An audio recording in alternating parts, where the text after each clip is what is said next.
জামাত ইসলামীকে নিষিদ্ধ করেছো, আর আমি তোমাদেরকে গোটা পৃথিবীতে নিষিদ্ধ করে গোটা পৃথিবীর 1 ইঞ্চি জমি থাকবে না যেখানে তুই পা ফেলতে পারবি। শুধু না ইল্লাবি সুলতান, আমার রাজ্যে 1টা ইঞ্চি জায়গা তোর জন্য আমি বৈধ রাখবো না, গোটা পৃথিবীটা তোর জন্য আমি অচল করে দিলাম। যতদিন পর্যন্ত মসজিদের ইমাম এবং বাইরের ইমাম এক না হবে, ভালো করে খেয়াল করেন, যতদিন পর্যন্ত মসজিদের ইমাম এবং বাইরের ইমাম, ইমাম মানে কি নেতা, তো মসজিদে আসলে ইমাম বলি আর বাইরে গেলে কি বলি নেতা বলি, ওই বাইরের নেতা যতক্ষণ ইমাম না হবে, আবার মসজিদের ইমাম যতক্ষণ পর্যন্ত বাইরের নেতা না হবে, বুঝে গেছেন বক্তৃতা শেষ। যতক্ষণ পর্যন্ত বাইরের নেতারা মসজিদে ইমাম হন নাই ততক্ষণ পর্যন্ত মদিনায় শান্তি প্রতিষ্ঠা হয় নাই। যতক্ষণ পর্যন্ত মসজিদের নববীর ইমাম মদিনা রাষ্ট্রের রাষ্ট্রপতি হয় নাই ততক্ষণ পর্যন্ত মদিনায়। এখানে এখন আপনারা সব দায়িত্ব চাপাই দিয়েছেন, এখানে আমাদের একটা সমস্যা আছে। এই মসজিদে যারা বসছে আমাদের সমস্যা হলো আমরা সব দায়িত্ব চাপাই দিয়েছি যারা বাইরে কি আছে নেতা আছে, আর আমরা যারা মসজিদের ইমাম হয়ে চুপচাপ বসে আছি আমাদের যেন কোনো কি নাই সবখানে এরকম যে আলহামদুলিল্লাহ একটা তো পাইছি। অথচ এই ভাগাভাগির কাজ কিন্তু তৎকালীন সময়ের মুশরিক মুনাফিক জাহেলরা রাসূল সাল্লাল্লাহু আলাইহি সাল্লামকে এই প্রস্তাবই দিয়েছিল যে মোহাম্মদ তুমি তো একবার খারাপ নেই, আমরা এখানকার নেতা আর তুমি ওখানকার নেতা কেন, আবার ভুলে গেলে কবে, আমরা এখানকার নেতা থাকবো আর তুমি ওখানকার, তোমারটা নিয়ে আমরা টানাটানি করবো না, তুমি দয়া করে আমাদেরটা নিয়ে টানাটানি করবা না, তাহলে আমরা ঠিকঠাক মতো থাকি। তাহলে তোমার উপরে যে মাইক চলতেছে মাইকটা একটু কি হবে, তো রাসূল সাল্লাল্লাহু আলাইহি ওয়াসাল্লাম বলেছেন আলহামদুলিল্লাহ। সূরা কাফিরুন শুধু নাযিল হয়েছে, তার আগে তো আয়াতই নাযিল হয়েছে। বিসমিল্লাহির রহমানির রহিম, ওয়াদ্দু লাউ তুদহিনু ফায়াদহিনু ফালা তুতিল কাফিরিন ওয়াল মুকাজ্জিবিন ওয়াল মুনাফিকিন। খবরদার মুহাম্মদ রাসূলুল্লাহ সাল্লাল্লাহু আলাইহি ওয়াসাল্লাম, আল্লাহ তাআলার সাথে সাথে এটার জন্য কোনো অপেক্ষাও করা হয়নি, খবরদার নেতৃত্ব এবং ইমামতিত্ব এই দুইটা যতক্ষণ পর্যন্ত এক না হবে ততক্ষণ শুধু সমাজে শান্তি না, তুমি মুহাম্মদ নিজেও কালকে দিন রিসালাতের দায়িত্ব পালন করছো, এইটা আমাদের কাছে গ্রহণযোগ্য। আপনাদের আমাদের ভাবখানা হলো সমাজে শান্তির জন্য নেতৃত্বের পরিবর্তন প্রয়োজন। আর আমি আপনাকে বলছি আপনার ইমানকে আল্লাহর কাছে গ্রহণযোগ্য এবং কাল কিয়ামতের দিনে জাহান্নাম থেকে বেঁচে জান্নাতে যাওয়ার জন্য ইমামতিত্ব এবং নেতৃত্ব এক না করা পর্যন্ত না দুনিয়ায় শান্তি পাবেন না পরকালে মুক্তি পাবেন। ভাবখানা এরকম যে এটা একটা প্যাডের ব্যাপারে না, ভাবখানা এরকম যে এটা জামা কাপড়ের ব্যাপার, ভাবখানা এরকম যে একটা টিউবওয়েল আর গম পাওয়া যায়, এটা তো ভাবখানা এরকম না, এটা শুধু টিউবওয়েল পাপার প্রশ্ন না। মাসুদ ভাই টিউবওয়েল দিতে পারলে ঠিক আছে আছি, নাহলে কিন্তু আমি নাই। আল্লাহ রাসূল সাল্লাল্লাহু আলাইহি ওয়াসাল্লামকে ঠিক এই কথাই কাফির মুশরিকরা বলেছিল, আল্লাহর রাস্তায় কেউ কষ্ট নিয়েন না, এই কথাই বলেছিল। মোহাম্মদ কিসের ইমানের কথা বলো, আগে আমাদের পেটে কি দাও, ভাত দাও, আমাদের দুনিয়ার সমস্যার সমাধান করো। আর আল্লাহ রাসূল সাল্লাল্লাহু আলাইহি ওয়াসাল্লাম বলেছেন আগে তুমি বিশ্বাসের জায়গাটা ঠিক করো, ওয়াইয়াজআল লাহু মাখরাজান। তোমার ঈমান যখন ঠিক হয়ে যাবে তখন আসমান এবং জমিনের সমস্ত নিয়ামতের দরজাগুলো আল্লাহ এমন ভাবে খুলে দিবেন যে তোমার নিয়ামত শুধু শুরুই হবে, এগুলো আর কখনো শেষ হবে না। সেটার আগে কি পরিবর্তন, এই ইমামতিত্ব আর নেতৃত্বে কি হইতে হবে, সমন্বয় হতে হবে। এই দায়িত্বটা আমরা শুধু ছেড়ে দিয়েছি বাইরে যারা নেতৃত্ব আছে যে ভাই আপনাদের আগে ইমাম হইতে হবে, আপনারা আগে মসজিদে আসেন তারপরে ঠিক হইতে পারে। আমি উল্টাই বলি, আমি একটু তার চেয়ে উল্টাই বলি, ওনারা যারা আছে ওনাদেরকে ওখানে থাকতে দেন না। যারা আমরা মসজিদের 1.5 ঘন্টার ইমামতির দায়িত্ব নিয়েছি, এই 1.5 ঘন্টার ইমামতিত্ব শেষ করে বাকি 22.5 ঘন্টা, কয় ঘন্টা, এই 22.5 ঘন্টার ইমামতির দায়িত্ব কার? আপনাকে এই মাত্র 1.5 ঘন্টার ইমামতির দায়িত্ব কে নিয়ে আপনাকে মুক্তির ব্যবস্থা করার ঘোষণা দিয়েছেন, কে গ্যারান্টি দিয়েছেন? পৃথিবীর কোন ইমামকে এই দায়িত্ব দেওয়া হয়েছে যে আপনি শুধু মসজিদে 5 ওয়াক্ত নামাজের 1.5 ঘন্টার ইমামতির দায়িত্ব পালন করলে আপনি খালাস? তাহলে প্রিয়নবী মুহাম্মদ রাসূলুল্লাহ সাল্লাল্লাহু আলাইহি ওয়াসাল্লাম তো শুধু সেই ইমামতির উদাহরণই আমাদের সামনে পেশ করতেন যে আমি শুধুমাত্র 5 ওয়াক্ত নামাজের কি ইমাম, এরপরে বাইরে মারামারি হবে ওইটা সমাধানের আমি কি না ইমাম না, এরপরে বাইরে মানুষের খাদ্যের সংকট হবে ওটা ওটা সমাধানের ইমাম আমি না। এরপরে বাইরে ধর্ষণ চলবে, ওটা সমাধানের ইমাম আমি না। এরপরে বাইরে লুটতরাজ, অন্যায়, রাহাজানি, খুন চলবে, গুম চলবে, মানুষের উপর অত্যাচার, নির্যাতন, নির্মমতা চলবে, হামলা চলবে, মামলা চলবে, জুলুম চলবে, এটা সমাধানের ইমাম আমি না। আমি এসবের মধ্যে নাই, কারণ আমি একজন মুত্তাকি লোক। এরকম মুত্তাকি লোক শুধু যশোর, টাঙ্গাইল আর রাজশাহীতে পাওয়া যায়। বাউফালেও পাওয়া গেলে যাইতে পারে। এখানে আমরা যারা আছি এর মধ্যে তো প্রশ্নই ওঠে না।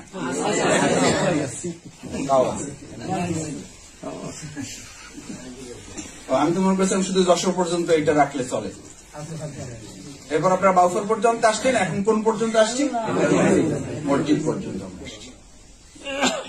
বাংলাদেশ জামাত ইসলামী অন্যান্য সমস্ত দলের সাথে, শুধুমাত্র অন্যান্য সমস্ত মানব রচিত মতবাদ সম্বলিত দল না, অন্যান্য সমস্ত ইসলামী দলগুলোর সাথে এবং অন্যান্য সমস্ত মানব রচিত মতবাদ সহ অন্যান্য সমস্ত দলগুলোর সাথে মৌলিক তিনটা পার্থক্য। অন্যান্য সমস্ত দলের প্রথম লক্ষ্য হচ্ছে যা সফলতা, যা ব্যর্থতা সব দুনিয়া থেকে হবে, শেষ হবে, শুরু হবে। সফলতা ব্যর্থতা সব কোথায়? এখানেই। আর বাংলাদেশ জামাত ইসলামীর সফলতা এবং ব্যর্থতা দুটোর কোনটাই এখানে কি হবে না, নির্ধারিত।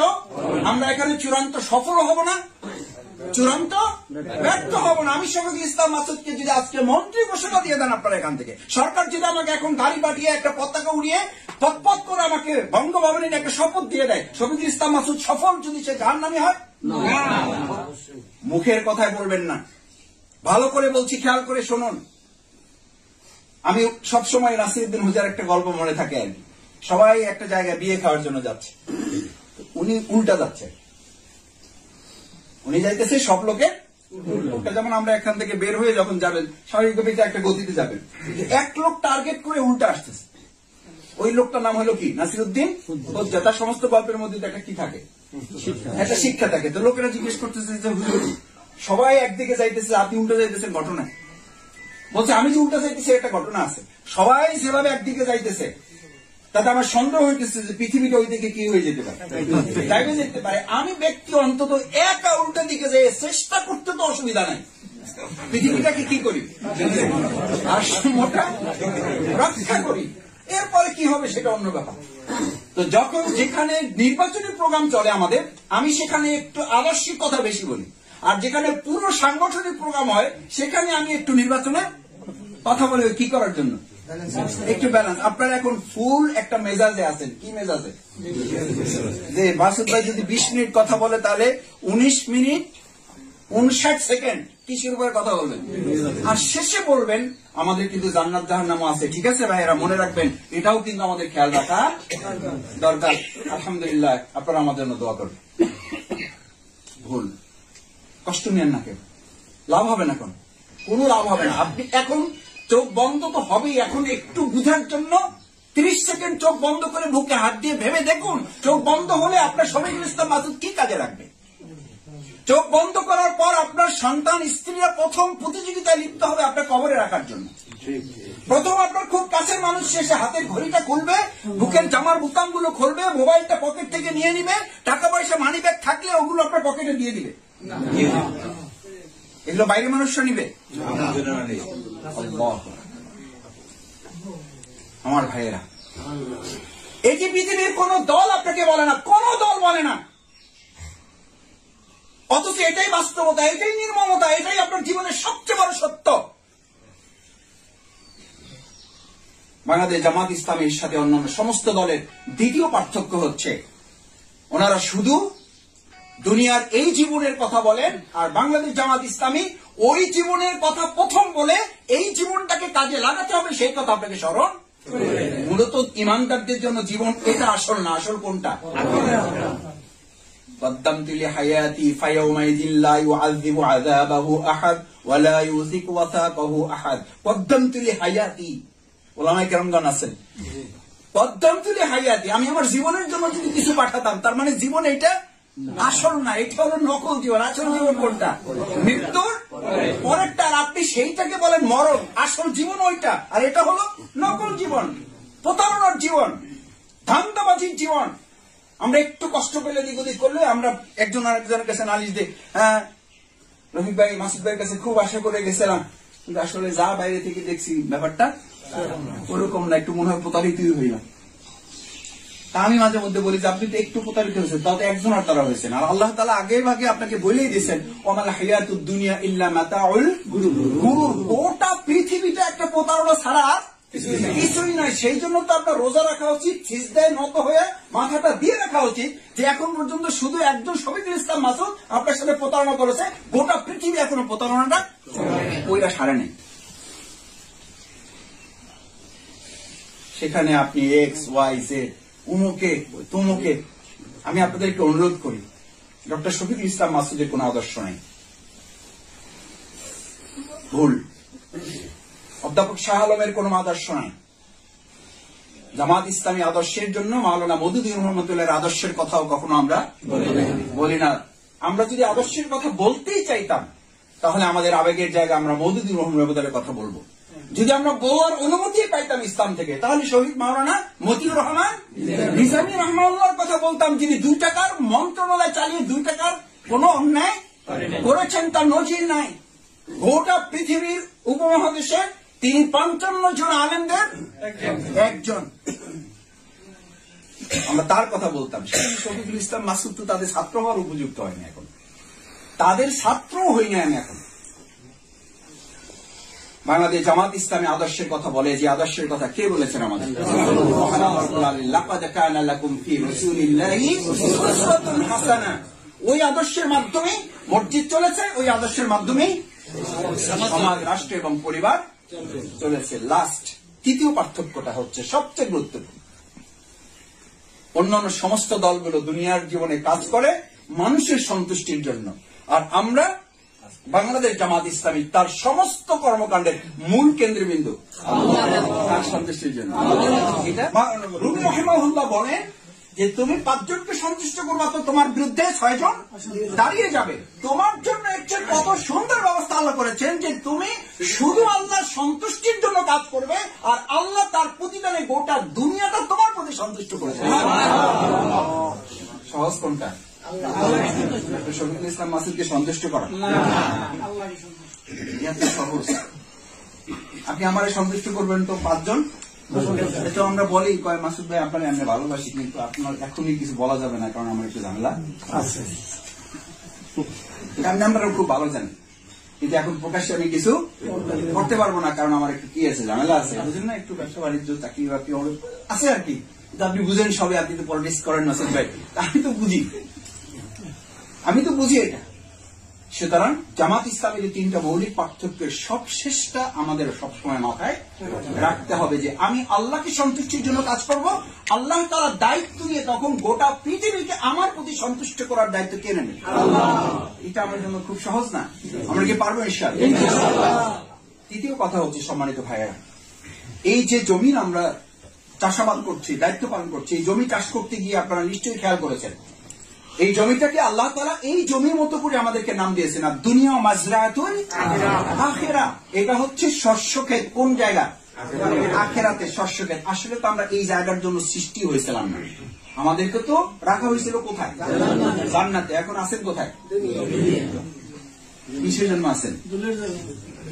ভুলের জন্য যদি ঢাকা থেকে কাউকে কোনো ত্রুটির জন্য বান্দরবান, রাঙামাটি, খাগড়াছড়ি পাঠায়, ওইটাকে কি পিরিয়ড বলে? পানিশমেন্ট পিরিয়ড বলে। কি পিরিয়ড? কোথায় পাঠাইছে? আমরা ছিলাম তো জান্নাতে, ওখান থেকে একটু এদিক ওদিক হওয়ার জন্য কোথায় পাঠাইছে? কি পিরিয়ড চলতেছে? সেই পানিশমেন্ট পিরিয়ডে আপনি ডাক্তার, আপনি ইঞ্জিনিয়ার, আপনি লয়ার, আপনি ব্যারিস্টার, আপনি লেকচারার, আপনি গবেষক, কি কত পরিচয় আপনার। অথচ এই পরিচয় জগৎটাকে আল্লাহ রাসূল সাল্লাল্লাহু আলাইহি ওয়াসাল্লাম বলেছেন কিচ্ছু না এগুলো। আর দুনিয়া সিজনুন মুমিনিন, এটা মুমিনদের জন্য স্রেফ জেলখানা। জেলখানা কারা থাকে? এত দূর থেকে কথা বলেন কেন? একটু নিজে নিজে কথা বলবেন। আসামি মানে জেলখানা কারা থাকে? ইংলিশে বলেন তাহলে আর একটু ভালো বুঝবেন। ক্রিমিনালরা থাকে। কারা থাকে? ক্রিমিনালরা থাকে। তো আল্লাহ রাসূল সাল্লাল্লাহু আলাইহি ওয়াসাল্লাম এই দুনিয়াটাকে ইমানদারদের জন্য ক্রিমিনাল বলতেছি না আপনাদেরকে, এখন তো নিজেরা গবেষণা শুরু করছে। নবী রাসূলগণ এই কথা নিজেরা স্বীকার করেছেন, ওমা উবারিউন নাফস, আমি তো নিজেকে নিরপরাধ মনে করি না। ইন্নান নাফসা লাআম্মারাতুন বিসসু, আমার মধ্যে একটা নফস আছে যেটা আমাকে সবসময় ক্রিমিনালের কাজের দিকে কি করে, ধাবিত করে। ভাইয়ের এই কথা এই জন্য বলেছি যে এই দুনিয়ায় যারা আমরা আছি, দুনিয়াটা শস্য ক্ষেত্র, এটা একটা জেলখানা। এখানে আরামের চিন্তা করাটাই বরং আপনার কষ্টের ওখান থেকে শুরু। এখানে আরামের চিন্তা করেন কেন? এখানে পাওয়ার চিন্তা করেন কেন? দুনিয়াটা ইমানদার জন্য পাওয়ার জায়গা না, একটা দেওয়ার জায়গা। পাবেন কোথায়? আখিরাতে। আর এখানে যদি পাওয়ার চেষ্টা করেন, পাওয়ার জায়গা যেখানে, সেখান থেকে বঞ্চিত হবেন। এবার আপনি ঠিক করেন, আপনি পেতে চান না দিতে চান? দেখি যারা যারা পেতে চান তারা হাত তোলেন তো।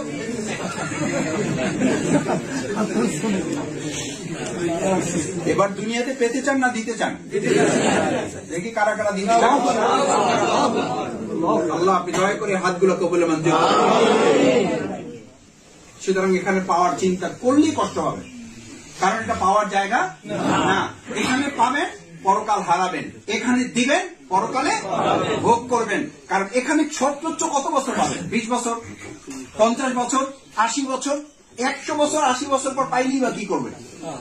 80 বছর পর সব পাইলেন, কিছু করতে পারবেন? প্রতিদিন একটা করে মুরগি খাওয়ার যোগ্যতা আপনার আছে, টাকা আছে, বিল্ডিং আছে, সব আছে, কিন্তু ডাক্তার বলেন যে কি খাবেন? ডাক্তার বলে দিয়েছে 1 কাপ আটার রুটি খাবেন আর একটু সবজি খাবেন, এর বাইরে গেছেন তো লাইফ। 80 বছরের পর সব খাইতেই দেয়, লাভ কি? কি লাভ? সেজন্য এই দুনিয়াটা আমাদের পাওয়ার জায়গা না, এটা আমাদের কিসের জায়গা? দেওয়ার জায়গা। আমরা কোথায় পেতে চাই? সেই জন্য সম্মানিত ভাইয়েরা, এই জায়গাটা আমাদের যদি দিতে পারেন, দেওয়ার জন্য আমাদের মানুষের কাছে আমরা যেতে চাই। আমরা শুধু আওয়ামী লীগের কাছে না, আমরা শুধু বিএনপির কাছে না, আমরা শুধু জাতীয় পার্টির কাছে না, আমরা শুধু ইসলামী শাসনতন্ত্র আন্দোলনের কাছে না, আমরা সমস্ত মানুষ, হিন্দু, বৌদ্ধ, খ্রিস্টান, সবার কাছে যেতে চাই এবং সবাইকে আমরা দিতে চাই। ইনশাআল্লাহ পারবো। সেটার জন্য শুধু নির্বাচন টার্গেট করা নয়। নির্বাচন একটা মৌসুম, একটা সিজন, সেটার টার্গেটে বাংলাদেশ জামাত ইসলামী 4 দফা কর্মসূচি, আমাদের প্রাধান্য কর্মসূচি। প্রথম হলো দাওয়াত ও তাবলীগ। মানুষের কাছে কিসের দাওয়াত দেবো? আমরা দিনের দাওয়াত দেবো। এটা আমাদের জন্য নফল না সুন্নাত? ফরজ। এটা ফরজ, কিন্তু একটু দুর্বল ফরজ। উদু ইলা সাবিলি রাব্বিকা বিল হিকমা, তোমার মানুষকে আল্লাহর পথে ডাকো। এই ডাকার মধ্যে শুধু নামাজের কথা আছে, রোজার কথা আছে, এইটা নাই যে তোমরা জাহিলিয়াত থেকে ইসলামের দিকে মানুষকে ডাকো।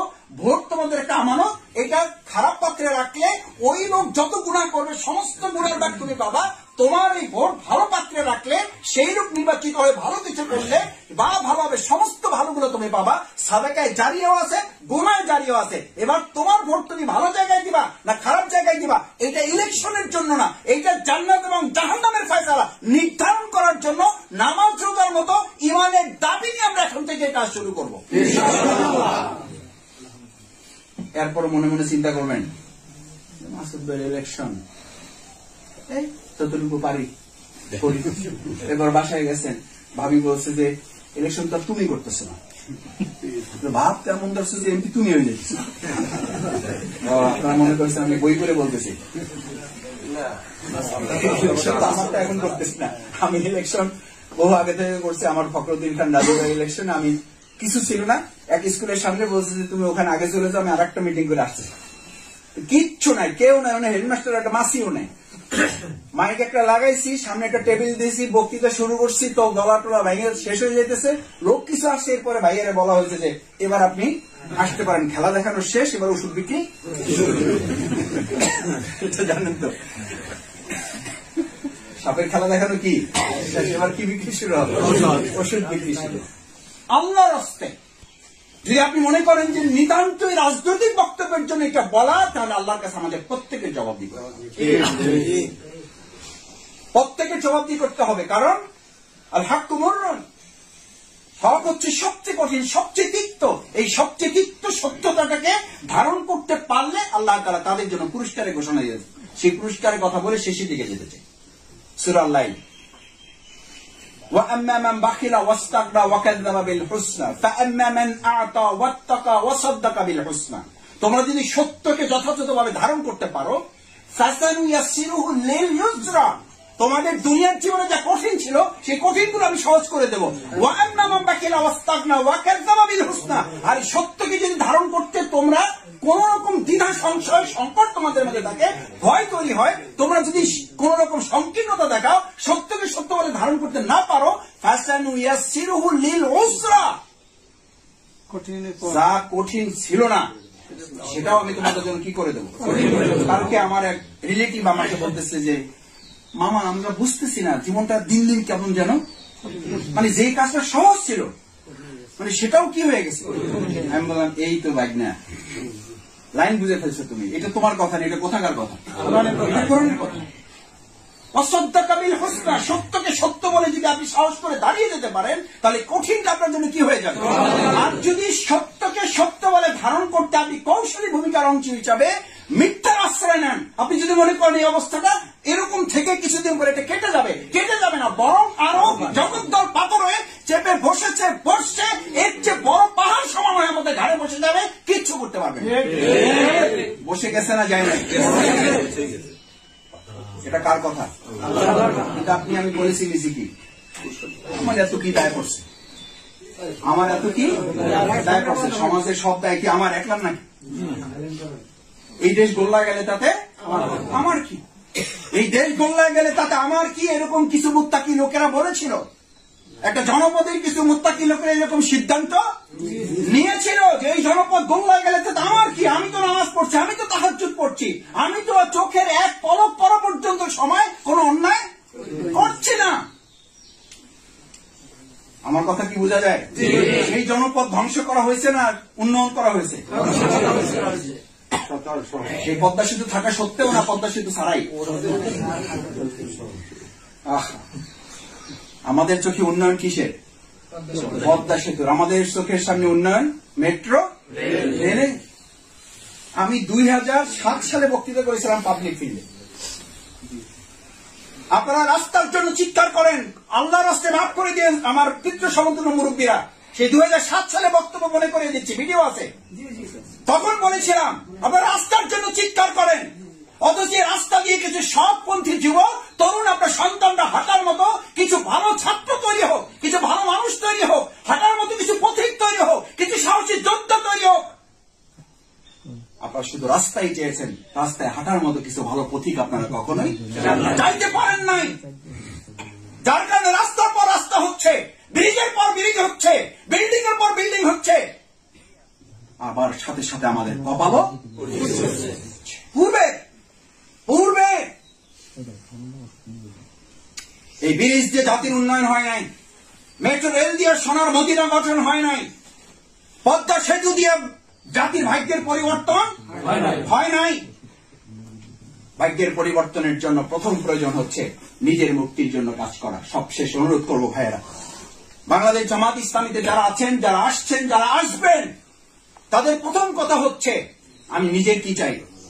মুক্তি চাই। নিজের মুক্তির জন্য বাংলাদেশ জামাত ইসলামী আপনাকে প্রথম, আজকে আমার শ্রদ্ধেয় স্যার আমাদের প্রধান অতিথি জেলা আমির মহোদয় সেই কথাটি বলেছেন। রোপণ হওয়ার কথা শুনে আপনি ভাবছেন যে ভাই আজকে কি এই প্রোগ্রাম, আপনারা প্রোগ্রাম একটা পাইনি, মানে আমাদের যেখানে পান, রাস্তায় পান, ঘাটে পান, যেখানে পান, ভাই রোপণ হয়েছেন, এই একটা পাইছেন, আপনারা কি একটা পাইছেন যে ভাই।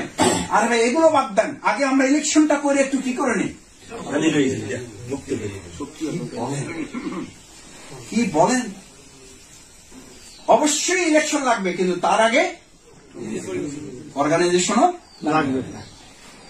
পারা যাবে ইনশাআল্লাহ। কারণ আগে রাসূল সাল্লাল্লাহু আলাইহি ওয়াসাল্লাম ইলেকশন করেই সোনার মদিনা গঠন করে নেয়। সোনার মদিনার আগে সোনার মানুষ, সেই সোনার মানুষ আমাদের এই বাউফলে তৈরি করতে না পারলে এরকম ইলেকশন করে হয়তো আপনি ভালো পরিস্থিতি পাবেন। পেয়েছেন তো, আমি রাজীবের সেই ইলেকশন থেকে শুনেছি, আলহাজ মাওলানা আব্দুল গনি সাহেবের ইলেকশন থেকে শুনেছি, আমার হাত ধরে ধরে এরকম বলেছে। ছোট মানুষ ছিলাম, আদর করতো, এই কপালে বহু মুরব্বীরা ছেলের মতো করে রেখে চুমু দিত, বলতেছে আমার ভাই তোমার কথা শুনে খুব ভালো লাগছে, রাজীব খুব ভালো মানুষ, কিন্তু ভোটটা এবার পচাইতে চাই না। সেই বাউফল তো এখন পাওয়া যাবে না। কি হাসি খুশি আপনাদের, মাসুদ ভাই দাঁড়াইলে হয়ে যাবে। আমি এগুলো শুনি আর হাসি। যে আপনারা কি কোন বোকার জগতে আছেন। আস্তাগফিরুল্লাহ, মাফ করুন, আপনাদের মিসআন্ডারস্ট্যান্ড করছি না, আমি মিসট্রাস্ট করছি না। এই বদলপুরা বাজারে আমি জাস্ট কথা বলে দাঁড়িপাল্লা প্রতীকের ভোটটা চেয়ে পাশে আরেকজনের কাছে গিয়েছি। নৌকার আরেকজন এসে ওনার কাছে হাতটা ধরার সাথে সাথে বলছে যে ভাই নৌকায় ভোট দিয়ে দেবো, আগে এবার বলে দিচ্ছেন, আপনি আবার আমার আসছেন কেন? আমি জাস্ট ঘুরে এসে ওনাকে বললাম, চাচা কি বললেন এটা? কয় ভাতিজা তুমি এটা বুঝবা না, ভোট এক জায়গায় দিব, এটা তো ভিন্ন জিনিস, এইবার তো অন্তত ভোটটা পচানো যাবে না, তোমরা প্রস্তুতি নাও, সামনে ইনশাল্লাহ তোমরা পাবা। অথচ আমি হাত ধরার সাথে সাথে আমাকে কি বলছিল, দিয়ে দিচ্ছে। এই জন্যই তোমার চিন্তা করা, তুমি আমার কাছে সমানুষ্ট করো না। এই লোক বাউফলে এখন তো কেউ নাই আলহামদুলিল্লাহ। কেন বলেছি জানেন? কেন বলেছি জানেন? বলেছি এই জন্য যে এখনো এই ধারণা নিয়ে বাস করেন যে মাসুদ ভাইদের মতো, ফখরুদ্দিন খান রাজি ভাইদের মতো, আলহাজ মাওলানা আব্দুল গনি ভাইদের মতো, মাওলানা রফিকুল ইসলামদের মতো, অধ্যাপক শাহ আলমদের মতো লোকদের ভালোবাসা যায়, তাদের সাথে থাকা যায়, তাদের সাথে সংসার করা যায়, কিন্তু তাদেরকে একটা ভোট দেওয়া যাবে না। কারণ ভোট দিলে ভোটটা কি হবে? এই পচা ভোট থেকে এই পচা ইমানের লোকদেরকে আগে বের করে না নিয়ে আসতে পারলে আপনি এরকম হাজার হাজার শফিকুল ইসলাম মাসুদ বাউফলে নিয়ে আসতে পারবেন, কিন্তু এই জাতির পরিবর্তনে কোনো ভূমিকা রাখতে আমরা পারা যাবে ইনশাআল্লাহ। সম্মানিত ভাইরা, আমি আপনাদের অনুরোধ করতে চাই, আসুন আজকের এই সামগ্রিক পরিস্থিতি সামনে রেখে আল্লাহ তাআলা এতটুকু ভালো অবস্থা দিয়েছেন যে আল্লাহ তাআলা এতটুকু সময় নিরাপত্তা দিতে পারেন, সেই আল্লাহ তাআলা গোটা বাংলাদেশকে নিরাপদ করে দিতে পারেন না? দিবেন ইনশাআল্লাহ। যারা আমাদেরকে বাংলাদেশে আটকে দিয়েছিল, গোটা পৃথিবী তাদের কাছে এখন অচল হয়ে গেছে।